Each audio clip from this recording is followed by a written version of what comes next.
Hi, friends. I want to offer some practical wisdom for the next couple of weeks, specifically to bring us into February 14th, which we usually associate as Valentine's Day. It's all about love and romance and, sharing hearts and flowers.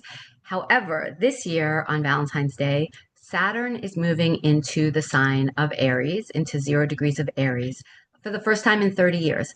And Aries is the energy of beginning something. It's that seed that we're planting, the seed of our own desire, our own will, our own autonomy. What is it that I want to be heroic around and really have goals that I want to create and manifest in my life? Saturn is all about bringing things into reality, making it real, tangible, manifest in our lives, in the world. So before Saturn enters Aries, which it will be there for the next 2.5 years once it enters, Saturn is in the last degrees of Pisces. Pisces is about letting go, surrendering, and this kind of trust that if I just let go of attachment and trying to control things, if I just go with the flow, I will trust what comes.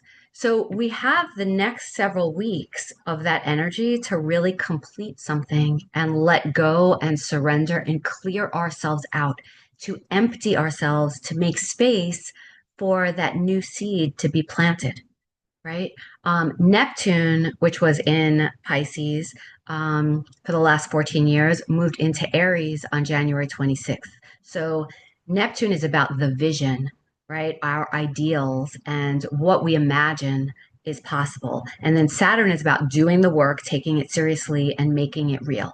So the two of those are going to be meeting up from February 14th to February 21st in exactly the 0 degree Aries point, which is called the world axis. It's the absolute initiation of the entire zodiac, the entire astrological year.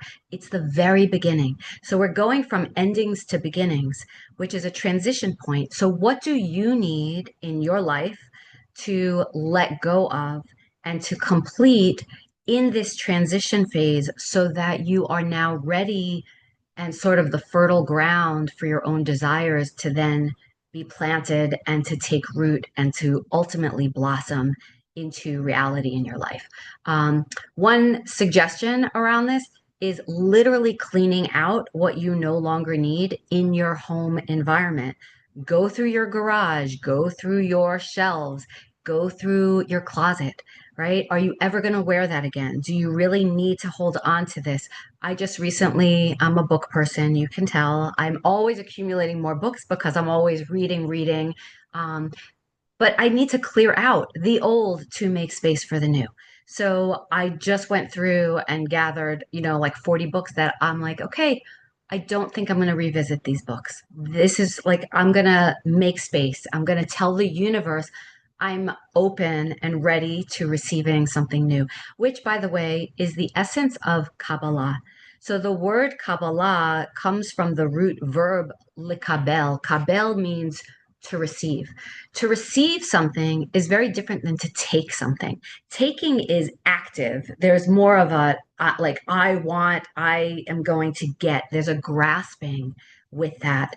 Whereas receiving is just opening the palms, opening and making space for something to naturally be given to you, right? So the whole nature of mystical spirituality is that we are in this constant relationship and dance with the divine, with the Ein Sof, the limitless, the eternal, infinite, which wants to bestow gifts upon us, right? Wants to bestow blessing, but we need to clear ourselves, empty ourselves out enough to be able to receive that which is new, which is for our good and for the greater good. I want to share a teaching from the Tao Te Ching, which is also on this point. This is the 11th verse or chapter of the Tao Te Ching. And I'm reading from Dr. Wayne Dwyer's interpretation and, kind of translation of this. 30 spokes converge upon a single hub. It is on the hole in the center that the use of the cart hinges. Shape clay into a vessel.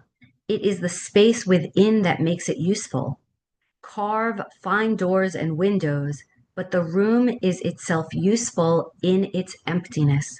The usefulness of what is depends on what is not.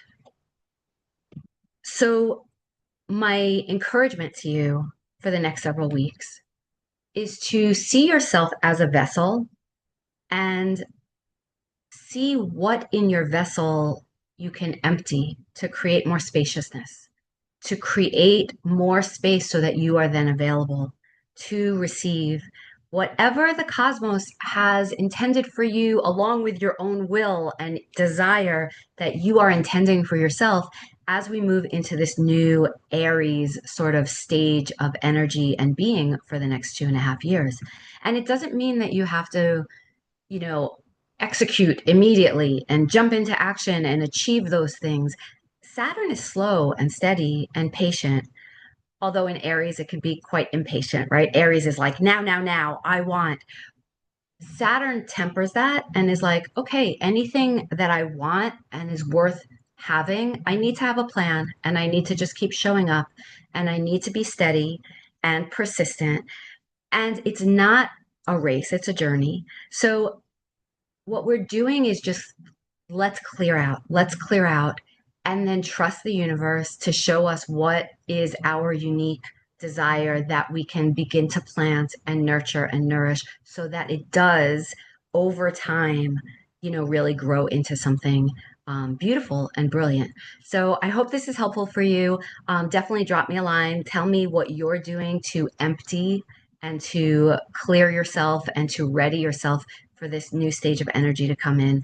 And I will see you guys soon. Thanks.